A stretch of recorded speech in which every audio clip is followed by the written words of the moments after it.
Good morning.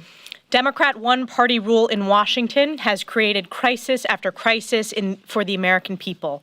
And Republicans have a commitment to America to help save our country on behalf of the hardworking families.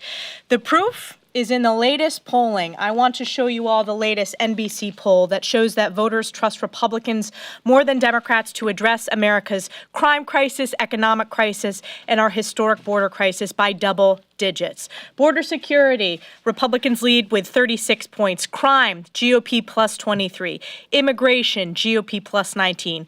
Economy, GOP plus 19. Cost of living, GOP plus 14. Protecting rights, GOP plus 9.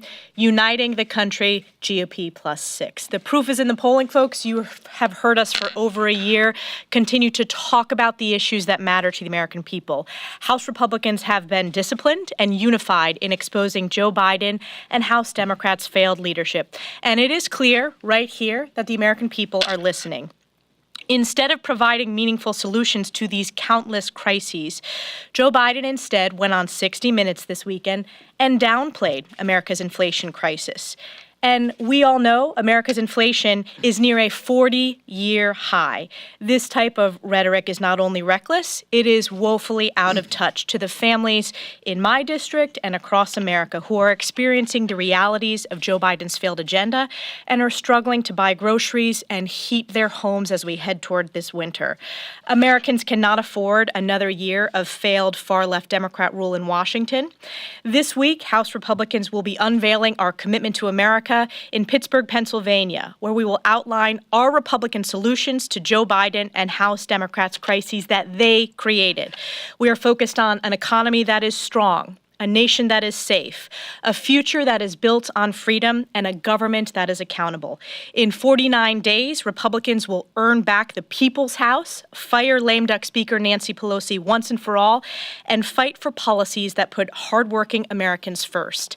And with that, I want to yield to my colleague, Mariannette Miller-Meeks, who has been a tremendous member on behalf of her constituents in Iowa. Mariannette. Thank you so much, Representative Stefanik. Inflation is crushing Iowans and the American people. And it's not just gas prices. The price of groceries and school supplies continue to rise, hurting our families just as children are going back to school. But instead of addressing the rising cost of everyday goods, Democrats and the Biden administration continue to push for more legislation that will make these problems worse.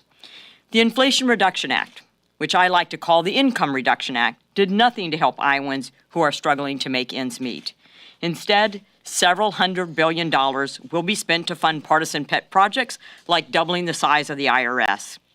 And less than 2 weeks after the Income Reduction Act was signed into law, President Biden announced his student loan forgiveness plan, which will cost hard-working Iowans and Americans even more. We need to increase domestic energy production to lower energy prices and curb our dependence on other nations, and we need to enact policies that allow Americans to keep more of their hard-earned paychecks. Inflation, unlike what you saw this weekend on 60 Minutes, where it was poo-pooed and downplayed, inflation is an issue every single American is facing right now. And the Biden administration has made it abundantly clear that fixing the problem is not a priority. Thank you, and I will now yield to Representative Tony Gonzalez from Texas. Thank you, Mariannette. You know, I've never been to Martha's Vineyard, but I have been to Del Rio, I have been to Eagle Pass, and I have been to El Paso, just like many of my Republican colleagues. Elise Stefanik and Kevin McCarthy, we were just in Eagle Pass not too long ago.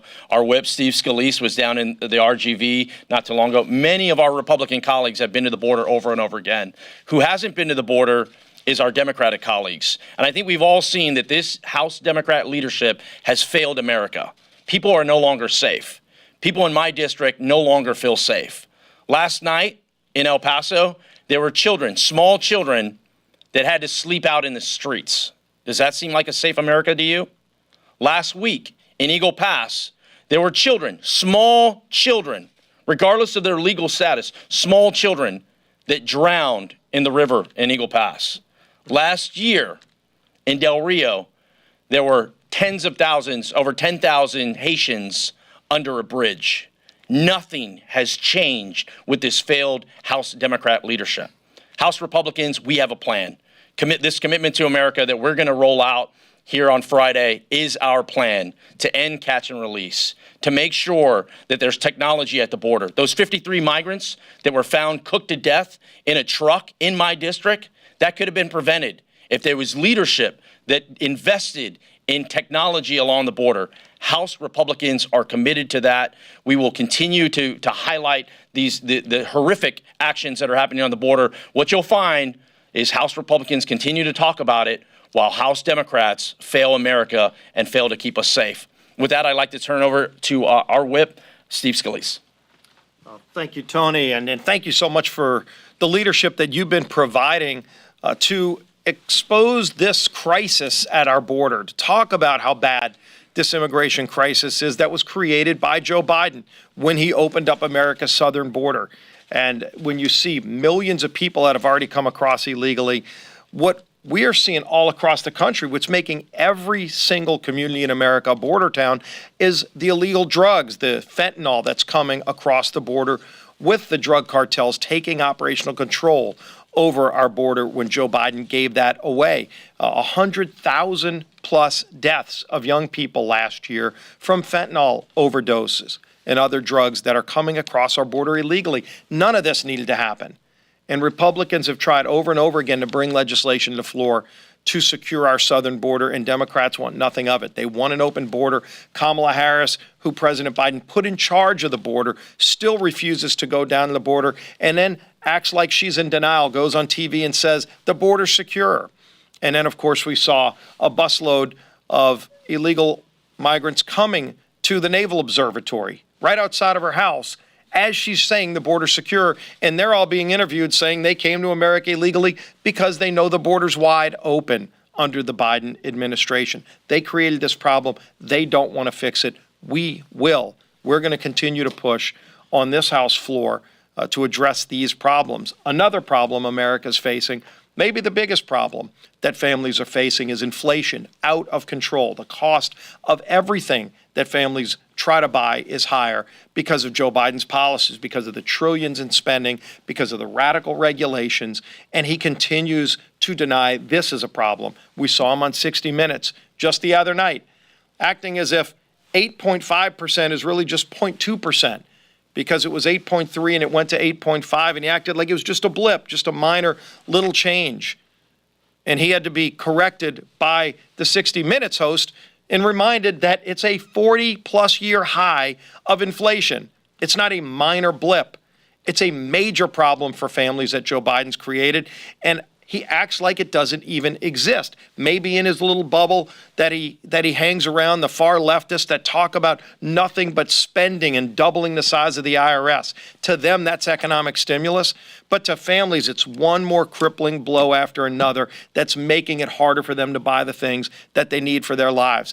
Good luck trying to become a first-time home buyer, because under Joe Biden's wild, massive spending spree with Nancy Pelosi, we've seen mortgage rates more than double, over 100% higher cost to get a mortgage if you want to be a first-time home buyer. So now they've even put the American dream, the ability to buy your first house, out of reach for many more Americans because of all their radical policies.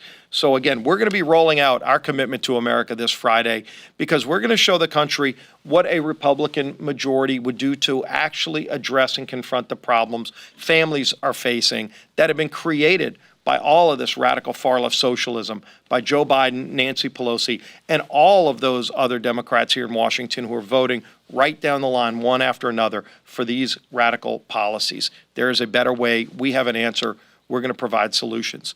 With that, we'll be happy to take any questions. Yeah. Have Republicans decided what H.R. 1 will be, and if so, what is it? Yeah, we're going to be bringing bills to the floor early off in a Republican House majority that would actually confront the problems families are facing, like energy costs, like inflation, like border security, like security in communities. You know, we see out of control crime in communities all across America because Democrats embrace this crazy defund the police movement, and also now the no cash bail movement that is literally putting criminals back out on the streets committing more crimes in communities. So we're going to be bringing bills to the floor on all of those. We'll ultimately decide what those first 5 or 10 bills would be, but you're going to see a very active first 100 days of a Republican House majority working for American families, not growing the size of Washington, creating problems like we've seen under Joe Biden and Nancy Pelosi. Thank you. Can I ask you about the select committee hearing tomorrow on nursing home deaths? Yes. Have you heard back from former New York Governor Cuomo? And then what can we expect from this hearing tomorrow? Yeah, we've invited him. I've reached out going back over a year ago when we first exposed this scandal, where starting with New York, at the time, Governor Cuomo issued an order. And again, New York is the regulator for nursing homes in New York. So as the regulator, the governor mandated that if somebody was in a hospital that was from a nursing home, they had to go back to the nursing home. And then this is where it really caused devastating deaths that never should have happened. He mandated that the nursing homes cannot test people for COVID. So he blocked them from testing for COVID, made them take people who were COVID positive back from hospitals into a nursing home environment, even if they didn't have the ability to separate COVID positive from non-COVID patients. And we saw thousands and thousands of deaths in nursing homes that never should have happened, a national scandal. And it happened in other states because they took, in many cases, New Jersey, Michigan, took the New York mandate and almost cookie cutter copied and pasted it and put it in policy in their states against the CDC guidelines. So we're going to be pointing all this out again tomorrow at the hearing. I know Elise will be there as well, along with Marinette Miller-Meeks, who is not only a member of the subcommittee, but it was a health director in Iowa. So she really understands what the science should have been, and those states that went against the science led to thousands of nursing home deaths in their states that never should have happened. It's a disgrace. And I don't know if they want to touch on it. Yeah. I just want to add, as representative from the state of New York, I've spoken to constituents directly who have lost their loved ones because of the fatal and illegal executive order that Governor Cuomo put out. But I also want to point out, we know Governor Cuomo was the worst governor in America, but his sitting lieutenant governor, Kathy Hochul, she also needs to be held accountable for this. She promised nursing home family members that they would have a fulsome investigation. She has failed on that promise. This is one of many reasons why she is bottoming out in terms of her approval ratings. And certainly my constituents, who these are very tragic stories, these are heartfelt, really cries out for your elected officials to make sure this never happens again.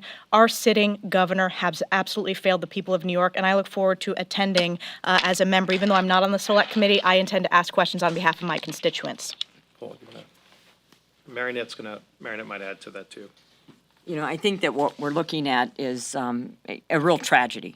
We had clear guidance from the CDC very early in March, and there are public health officials in every state that give guidance. We know, I'm a physician, pediatricians will separate it. For those of you who have children, if you go into a pediatrician's office, there's the side for the well kids and there's the side for the sick kids. We know how to deal with this. So to force nursing homes to take back the highest risk group for mortality and for death, to take them back into a facility where you're already trying to keep patients safe, people safe by your guidance for your employees, your protective equipment, your testing your employees, to bring people back, not allow them to be tested, is even more extreme. That created a problem. Other states did not do this. They did not act in the same way. But New York, New Jersey, Michigan are the most egregious in their actions, and there absolutely needs to be investigation. Kathy Hochul, Governor Hochul, needs to be held accountable for what she promised to families in New York. But this is an issue that we all need to address when we look at the response to the pandemic. Thanks, Marinette and Elise. We've talked to some Freedom Caucus sources who said that they're pushing for some pretty substantial conference rules changes next year. And I was wondering if leadership, and a vacated chair changes the steering, majority rule, if leadership's kind of amenable to any of that they're advocating for. Yeah, you see this every 2 years. There's always a robust discussion about, what the rules should be. Again, we can't put the cart before the horse. We have to win a majority to have that ability to have that discussion. And I think all of us, including the members of the Freedom Caucus, have been very focused on what it's going to take to stay focused on winning the majority, and then let's go have that discussion. We're well aware of some of the things they've proposed. And every 2 years, we always make some changes to the rules. We've been talking, by the way, and in the commitment, you're going to see this. We're going to make some very dramatic improvements over how the House of Representatives operates so that the people can have more input, so that the representatives of the people actually have to show up for work and do their job. We will end proxy voting. People, I mean, we've got many votes, big votes. We're over 100 members of Congress weren't even here in person voting. That will change under a House Republican majority, and those types of things will be in the commitment to America. Last question. So Democrats are saying that they're seeing their momentum turn around with, President Biden's, slightly improved polling, as well as Roe v. Wade being a motivator for voters. How confident are you in terms of getting, this red wave that we've been hearing about for several months, and are you concerned about being able to pick up as many seats as you once expected to? Yeah, it seems like when you get about 2 months away from an election, Democrats always try to create what I would call fomentum. You saw it 2 years ago, and gee whiz, Nancy Pelosi was going to flip 15 or 20 more seats to the Democrat side, and they tried to create that fomentum on the left, and what ended up happening, we flipped 15 seats from Democrat to Republican. What I see, and I've traveled to over 30 districts just in the last few months, I see tremendous excitement and enthusiasm for our great candidates on the Republican side. People are very disenchanted with what the Democrats have done, having the House, Senate, and White House, and moving so far to the left. Joe Biden didn't campaign saying he was going to be a socialist, but he's allowed the socialists to control the agenda to the point where we're seeing inflation at record levels. We're seeing energy costs and food costs at record levels, and people are angry about that. And we've talked about a better way, talked about a better America solving some of these problems that they've created, and people are responding. I think the idea that we're going to be rolling out a true agenda similar to Contract with America that energized a lot of people, not just Republicans. I'm seeing Democrats and independents excited about our agenda when we talk about it, saying we're going to actually not just run against what they've done to ruin the country, we're going to talk about what we're going to do to solve it if we're able to get a Republican House. So you're going to see that rolled out, and I think you're going to see a lot of enthusiasm on our side. And with great candidates, we have opportunities to flip seats in states we haven't won in. New England, we don't have a single Republican in all the New England states. There's very competitive races in at least 5 New England states right now. You're seeing Oregon go to the other side of the country on the West Coast, Oregon and Washington, opportunities to flip seats, and everywhere in between. So we'll do one more in the back. I know you get the last question. I was wondering if you were planning on whipping against Manchin's permitting reform bill, if it's included in the CR. We haven't even seen the bill. I actually asked Steny Hoyer at the colloquy last week if that was, first of all, government funding, and let's keep this in mind, government funding expires on September 30th, just a few days away, and Democrats who control the House, Senate, and White House still haven't filed a bill to stave off a government shutdown. So I don't know if Nancy Pelosi wants a government shutdown, but she surely hasn't filed a bill with just a handful of legislative days left to stave that off. But I asked him if this unknown deal that was supposedly cut between Chuck Schumer and Democrats and Joe Manchin was going to be included in it. And the majority leader kind of indicated that that was a Senate deal, not even House Democrats as part of that deal. So you'll have to ask the Democrats in the House, do they consider themselves part of the deal that the Democrats in the Senate cut with Joe Manchin? But regardless, we haven't seen a bill. I want to see major permitting reform for America, not just for one state. If it's good enough for one state, it should be good enough for reforms for all states so that we can get our energy production back on track to lower gas prices and other costs. So we're going to continue to push for those policies while they play political games and flirt with a government shutdown. So thank you all. Appreciate you coming out.